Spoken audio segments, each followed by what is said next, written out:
Successful लोकांशी comparison करणं ही सगळ्यात मोठी चूक असू शकते. तुमच्या करिअरमध्ये तुम्ही मागं पडताय असं जर वाटत असेल तर कदाचित तुम्ही खरंच मागे नसाल. कदाचित तुम्ही फक्त चुकीच्या लोकांशी स्वतःची तुलना करत असाल. इंस्टाग्राम आणि लिंक्डइन उघडा. कोणी म्हणतं मी 25व्या वर्षी जॉब सोडला आणि बिझनेस सुरू केला. कोणी म्हणतं मी 26व्या वर्षी माझा पॅकेज दुप्पट झालं आणि कोणी सांगतं की मी रिस्क घेतली आणि आज माझं आयुष्य बदललं. हे सगळं पाहिल्यावर एक विचार मनात नक्की येतो, मी अजूनही त्याच जागेवर का आहे? आणि इथून कंपॅरिझन सुरू होतं. पण इथे आपल्या मेंदूची एक सगळ्यात मोठी चूक होते. आपण फक्त ज्यांचं करिअर सक्सेसफुल झालं त्यांनाच पाहतो.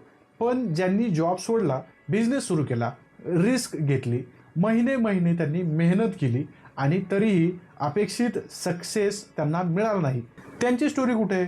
ती व्हायरल का होत नाहीये? म्हणून ती आपल्याला दिसत देखील नाही. याला सायकोलॉजीमध्ये सर्वायव्हरशिप बायस असे देखील म्हणतात. सोप्या भाषेत जर सांगायचं म्हणलं तर आपण फक्त जे यशस्वी लोक झाले त्यांच्याकडेच पाहतो आणि त्यांच्या पाथला सक्सेसचा फॉर्म्युला समजतो. समजा तुम्ही एक कंपनीमध्ये 5 वर्षापासून काम करत आहात. लिंक्डइनवर तुम्हाला तुमच्याच वयाचा एक मुलगा दिसतो.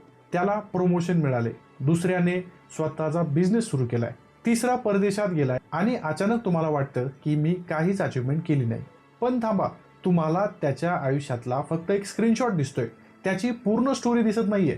कदाचित त्याने 3 वर्ष स्ट्रगल केला असेल, कदाचित त्याचा बिझनेस फेल झाला असेल, कदाचित त्याला तुमच्यापेक्षा वेगळ्या अपॉर्च्युनिटीज मिळाल्या असतील आणि कदाचित तुमची जर्नी अजून कंप्लीट झालेलीच नाहीये.